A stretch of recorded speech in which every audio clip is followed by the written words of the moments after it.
Knew it was going to be a tough game on the road.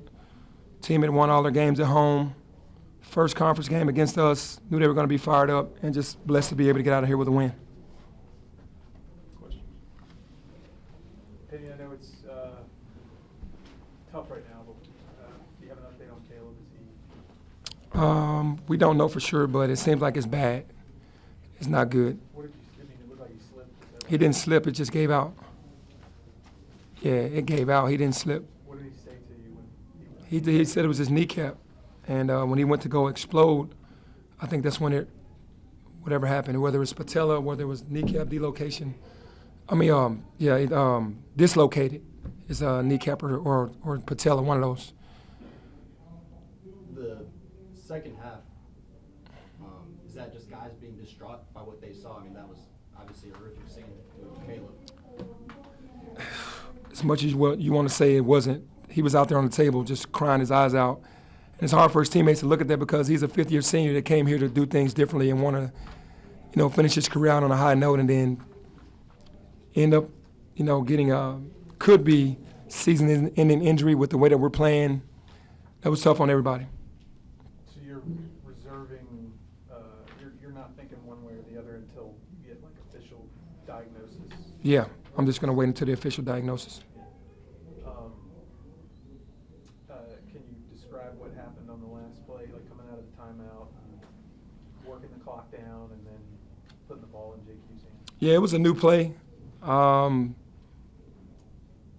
Obviously, JQ threw it to Nick, and Nick threw it back to JQ, and JQ made a play. It wasn't a play that I initially ran, but there was a wrinkle to it, and JQ made a big shot. Aside from Caleb's injury, what do you think kind of fundamentally went wrong or differently in the second half when you guys were up 14 and kind of hammering that team? Yeah, they picked up their energy. They did a great job. I told Coach I watched a lot of their games, man. They do a great job here. So, you go out in the second half up 14, thinking that you have the game won. The game is nowhere near over, obviously, as we saw. And I've watched enough film on them where teams have had them down here at home 5-6 times, and they come back every time and make heroic plays. So they've been in that position before. Thank God we've been in close games as well. And out of our 14 games, we probably won 9 or 10 of them, very close games. So we didn't panic. They made the shots they had to make, and we ended up closing it out. I know your frustration level was kind of through the roof, obviously, after Austin Peay, and it seems to be high now. But at least tonight, do you give your team a certain amount of a pass, right, after what happened in the first half, what they experienced? Yeah, for sure. Yeah, I mean, no matter how I try to, think about the game, it's still hard to watch your brother down there. I mean, he was crying. Like, I know my he feels like his season is over. So, I mean, that doesn't sit well with the guys. I don't know, just how do you digest something like that in the moment? I mean, you came out and helped Daryl and Darby carry him off, and you got all that going in your head, and then you've got the game to worry about, and now you've got a quick turnaround with SMU coming into town on Sunday. How do you even begin to, digest and compute all that? It's hard. It really is hard because I thought about, forget the young man's name, was in West Virginia doing the NCAA tournament when Bob Huggins was there, and he knew that his season was over. Really good player, probably his best player. Then I thought about Ware for Louisville, and how it affected Louisville right at the time. And all this stuff went through my mind that quickly because it's like the way he was screaming and the way he was hurting, it was like you knew it wasn't good. And to know that his college career could be over on that just, for a guy that had 6 knee surgeries on the same knee, it just hurts you.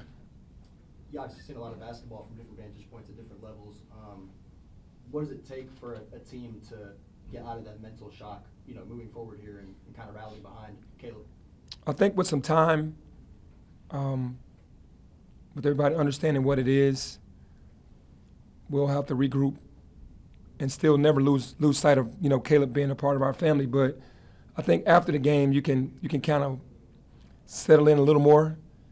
But during, it's like because those guys are these are fifth-year guys, a lot of these guys, and they were seeing Caleb go out and like, man, that could have easily been me.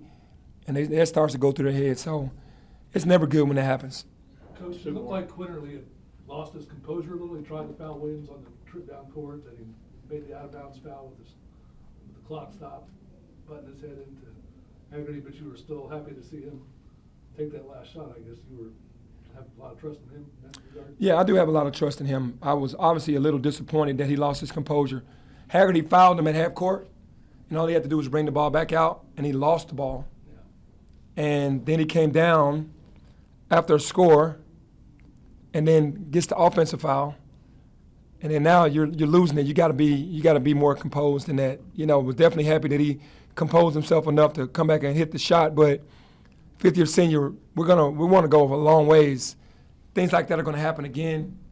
You just have to be able to control it. I'm sure he'll do better the next time. Last question. Penny, kind of a two-part question, but it seemed like maybe the last 8 minutes or so of the first half, there were glimpses of the team that, beat those top 25 teams for the first time in a couple of weeks there. What's it going to take to extrapolate that, right, and carry it over throughout the rest of the conference slate versus what we saw in the second half carrying over? Man, that's a good question. To tell of two halves has happened to us a lot this year. Happened at Ole Miss. Had a pretty good first half and then came out second half and imploded. Same thing today. Like I said, there was a lot going on with Caleb. So I'm going to scratch this one and just say we'll be better, moving forward. And you got to give Tulsa credit, man. They never gave up. They made shots the second half that they didn't make the first half. So let's not gloss over that this team didn't fight hard enough and make the shots that they needed to make. I mean, Carlos Williams, 4 for 6 from 3. One was a bank, but the other 3 were good shots. I mean, he hadn't made threes all year. So at the end of the day, they needed every last one of those shots to put themselves in position. They did, and we luckily got the victory. And then Naquan Tomlin was the second part of that question is, what did he show you tonight about what he can be for this team moving forward? Yeah, Naquan is super talented, man, and he is someone that's just willing to do whatever it takes for us to win. He got 25 minutes tonight, 7 rebounds. I mean, he's just, it's just getting his feet wet and still trying to learn new players, new system. Has to be shocking, but for him to be able to contribute like this, shooting at a high percentage, playing great defense, and rebounding the basketball, I mean, we're blessed to have him.